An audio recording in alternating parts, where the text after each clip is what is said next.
Magandang good morning sa lahat. Okay, to this video guys, igagala ko naman kayo sa aking paglalakbay. Ang paglalakbay ng Kuya Elmer ninyo. Okay?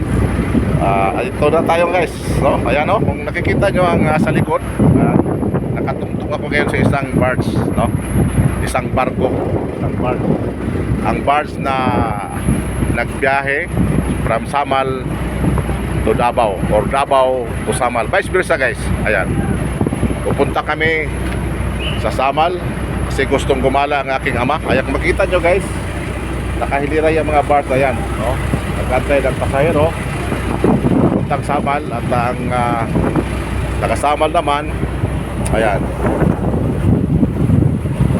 malapit lang guys, 15, pinakamatagal 15 minutes lang ang biyahe natin dito.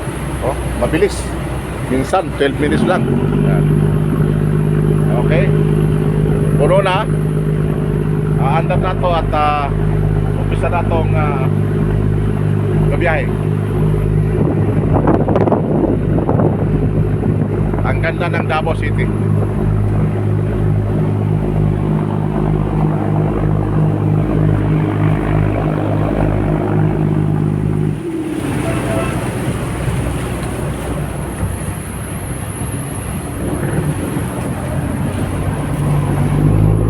Ayan, kung makikita nyo guys, ito ang port ng Davao City, Saksak Port, no?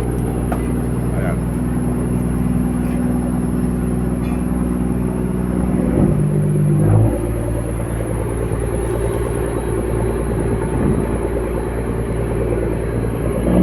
Okay ang panahon, no? Hindi masyadong malaki ang alon. Ibig sabihin, safety masyado ang biyahe natin ngayon. Ayan.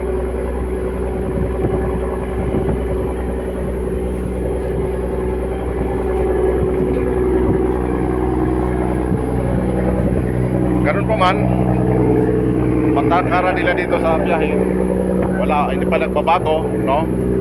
Ang tao, 10 pesos lang per head eh. Ayan. Itong van na sinasakyan namin, ayan, 400 lang guys, no?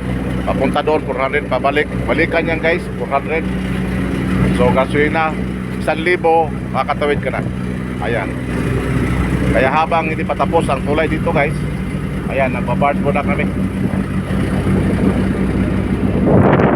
Someday matapos yung tulay, ayan, wala nang barge, so accessible na masyado sa mga sasakyan. Okay, hanggang dito na lang guys muna. Maraming salamat sa panood at God bless us all. Bye bye.